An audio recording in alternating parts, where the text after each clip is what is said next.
Hi hello എല്ലാവർക്കും എൻ്റെ നമസ്കാരം. അപ്പം നമ്മളിപ്പം വന്നേക്കുന്നത് എമ്പുരാൻ്റെ റിവ്യൂ ആയിട്ടാണ്. എല്ലാ മലയാളി പ്രേമികളെ പോലെ തന്നെ സിനിമാ പ്രേമികളെ പോലെ തന്നെ ഞാനും കാത്തിരുന്ന ഒരു അമോർ പടമായിരുന്നു എമ്പുരാൻ. സ്വാഭാവികവശാൽ അത് കുളമായിപ്പോയി. വേറൊന്നുമല്ല, നമ്മൾ ഇത്രയും ഹൈപ്പ് കൊടുത്തേക്കുന്നതിൽ അത്ര ഹൈപ്പിൻ്റെ ആവശ്യമില്ലായിരുന്നു. സീരിയസ്ലി ഇത്രയും ഹൈപ്പിൻ്റെ ആവശ്യമില്ലായിരുന്നു. നമ്മൾ ഒരുപാട് പ്രതീക്ഷകളുമായിട്ട് പോയിക്കൊണ്ടിരുന്ന ഒരു പടമാണ്. ലാലേട്ടനൊരു വലിയ റോള് കൊടുത്തിട്ടില്ല. കൊടുത്തിട്ടുണ്ട്.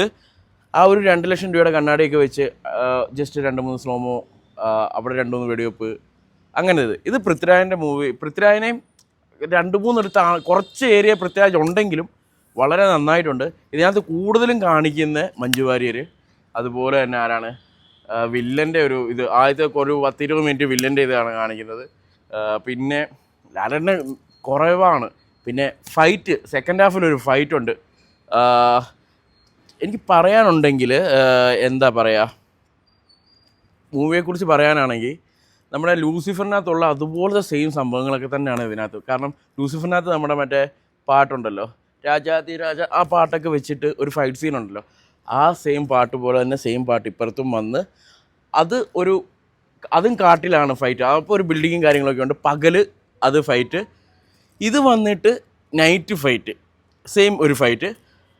കഴിഞ്ഞ സിനിമയിൽ, അതായത് ലൂസിഫറിനകത്ത് ടൊവിനോ ഡയലോഗുകൾ അടിച്ച് ആൾക്കാരെ വീഴ്ത്തുന്നു. അതായത് രാഷ്ട്രീയത്തിലേക്ക് കയറി വരുന്നു, എനിക്ക് മുണ്ട് മടക്കി കുത്താനും അറിയാം, മീശ പിടിക്കാനും അറിയാം, ആ ഡയലോഗില്ലേ, അതുപോലൊക്കെ തന്നെ സെയിം സാധനം ഇവിടെ മഞ്ജു വാര്യർക്ക് നൈസായിട്ട് സ്ത്രീശക്തിയെക്കുറിച്ച് പറയാനായിട്ട് കുറച്ച് ഡയലോഗുകളൊക്കെ കൊടുത്ത് ഇതാണ് കഥ വരുന്നത്.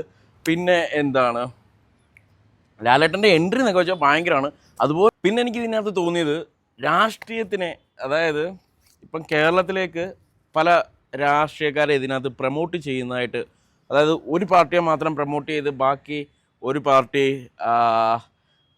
മണ്ടന്മാരെ പോലെ ഒരാൾ ഭയങ്കര തീവ്രവാദം കൊണ്ടുവരാൻ ശ്രമിക്കുന്ന പോലെയൊക്കെ എനിക്ക് ഫീൽ ചെയ്തു. എനിക്ക് മാത്രമാണോ അങ്ങനെ ഫീൽ ചെയ്തേ എന്ന് എനിക്കറിയില്ല. എങ്കിലും നിങ്ങളത് നോക്കണം. ചർച്ച ചെയ്യേണ്ട ഒരു വിഷയമാണെന്ന് തോന്നുന്നു. മിക്കവാറും അതിനെക്കുറിച്ച് കുറച്ച് പ്രശ്നങ്ങളൊക്കെ മിക്കവാറും വരും. അപ്പം അതൊക്കെ ഒന്ന് ശ്രദ്ധിക്കേണ്ട കാര്യങ്ങളാണ് കേട്ടോ. ബാക്കിയെല്ലാം കൊണ്ട് ഓക്കെയാണ്.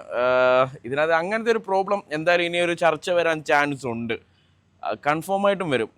കാരണം ആരും അങ്ങനെ വെറുതെ ഇരിക്കത്തില്ല. കാരണം ചിലവരെയൊക്കെ പൊട്ടന്മാരാക്കി ഇരുത്തിയിട്ടുണ്ട്. എന്താ പറയുക, ഈ ഇട്ട് കൊടുക്കുന്ന ബിസ്ക്കറ്റ് തിന്നോ എന്നുള്ള മൈൻഡൊക്കെ ഇല്ലേ, അങ്ങനത്തെ മൈൻഡിലൊക്കെ വെച്ചിട്ടുണ്ട്. അത് കറക്റ്റായിട്ട് വെച്ചിട്ടുണ്ട്. ഇപ്പോൾ തന്നെ പൃഥ്വിരാജിൻ്റെ ഡയറക്ഷൻ, അതായത് എല്ലാം സൂപ്പറാണ്. നമുക്കിതിനകത്ത് വരുന്നതെന്ന് വെച്ചാൽ ഒരു പോരാഴികയെന്ന് വെച്ചാൽ ലാലേട്ടന് കുറേ ഡയലോഗുകൾ കുറവാണ്. പ്രസൻസ് ഉണ്ടെങ്കിലും ഡയലോഗ്സ് കുറവാണ്. അതാണ് ഏറ്റവും വലിയ പ്രശ്നം. ചിലയിടത്തൊക്കെ നാടകീയത എനിക്ക് അനുഭവപ്പെട്ടു. കാരണം എന്ന് വെച്ചാൽ നമ്മുടെ ടൊവിനോ ഫസ്റ്റ് കാണിക്കുന്ന സമയത്ത് കുറച്ച് നാടകീയമായിട്ട് എനിക്ക് ഫീലായി. കുറച്ച് ലാഗ് അടിക്കുന്ന പോലെ നന്നായിട്ട് ഫീലായി. ചില ഏരിയയിലൊക്കെ വരുന്നുണ്ട്. പിന്നെ ഇംഗ്ലീഷ് അറിയാവുന്ന, അത്യാവശ്യം നല്ല രീതിക്ക് അറിയാവുന്ന മച്ചന്മാർ മാത്രം കണ്ടാൽ മതി. കാരണം ഇതിനകത്ത് കൂടുതലും ഇംഗ്ലീഷാണ്. സീരിയസ്ലി ഫുള്ള് ഇംഗ്ലീഷാണ് വരുന്നത്. ചിലവർക്ക് അത് മനസ്സിലാകത്തില്ല, കൺഫേം ആയിട്ട് മനസ്സിലാകത്തില്ല. ഇപ്പം എല്ലാവരും ഒരുപോലെ ആവണമെന്നില്ലല്ലോ. അപ്പം അങ്ങനെ ഒരു പ്രോബ്ലം വരുന്നുണ്ട്. ഇതൊരു ഇംഗ്ലീഷ് മൂവിയായിട്ട് നിങ്ങൾക്ക് താരതമ്യം ചെയ്യാൻ പറ്റും. ഫസ്റ്റ് ഹാഫ് ഫുള്ള് ഇംഗ്ലീഷ് മൂവിയായിട്ട് താരതമ്യം ചെയ്തു. പക്ഷേ അതെല്ലാം വിഷ്വൽസ്, ആ ഒരു വിഷ്വൽസും കാര്യങ്ങളും, അതായത് ഷൂട്ടിങ്ങൊക്കെ, അതായത് വെടിവെപ്പും കാര്യങ്ങളൊക്കെ അന്യായിട്ട് കൊണ്ടുവന്നിട്ടുണ്ട്. അതൊക്കെ നമുക്ക് നൈസാണ്. ഫസ്റ്റ് ലാലേട്ടൻ മാറുന്ന ഒരു ഹെലികോപ്റ്റർ സീനുണ്ട്, അതൊക്കെ സൂപ്പറാണ് കേട്ടോ. ലാലേട്ടൻ്റെ പ്രസൻസ് നൈസാണ്. പക്ഷേ ഡയലോഗ്സ് ഇല്ല എന്നുള്ള ഒറ്റ കാരണമേ ഉള്ളൂ. പിന്നെ പൃഥ്വിരാജിൻ്റെ ചെറുപ്പമാണ് ഇതിനകത്ത് കാണിക്കുന്നത്. അതായത് തുടക്കം തന്നെ പൃഥ്വിരാജിൻ്റെ ചെറുപ്പം കാണിച്ച് പൃഥ്വിരാജിനുണ്ടാകുന്ന പ്രശ്നങ്ങൾ, അതിൻ്റെ ഒരു പകവീട്ടിലാണ് ഈ സിനിമ. അടുത്തത് വരുന്നത്, തേർഡ് വരുന്നത് മോഹൻലാലിൻ്റെ ഇതാണ്, ചെറുപ്പം കാണിച്ച്. എന്നിട്ട് എന്താണ് പടം അടുത്തത് തേർഡ്, നമുക്ക് പ്രതീക്ഷിക്കാം. ലാലേട്ടൻ്റെ ചെറുപ്പം നമുക്ക് അതാണല്ലോ വേണ്ടത്, നമുക്ക് മാസമാണല്ലോ വേണ്ടേ. നമ്മൾ ഇത് ഉദ്ദേശിക്കുന്നത് അതാണ്. ഇത് കോമഡി അല്ലല്ലോ നമ്മൾ കാണാൻ പോയത്, നമുക്ക് മാസമല്ലേ വേണ്ടേ. അപ്പോൾ അതുകൊണ്ട് നമുക്ക് പ്രതീക്ഷിക്കാം തേർഡ് പൊളിയായിരിക്കും. പക്ഷേ മസ്റ്റായിട്ടും എല്ലാവരും തിയേറ്ററിൽ പോയി മസ്റ്റായിട്ടും പടം കാണണം. തിയേറ്റർ എക്സ്പീരിയൻസ് ഭയങ്കരമാണ് കേട്ടോ. നല്ല ക്വാളിറ്റി ഉള്ള നല്ല തിയേറ്ററിൽ പോയി നല്ല സൗണ്ട് എഫക്റ്റോടൊക്കെ ഇരുന്ന് കേട്ട്, നല്ല ഡോൾബിയിലൊക്കെ ഇരുന്ന് കേട്ട് അങ്ങോട്ട് കാണുക, വേറെ ലെവലായിരിക്കും. അപ്പോൾ ഇത്രയേ ഉള്ളൂ പടത്തിൻ്റെ കാര്യങ്ങളൊക്കെ.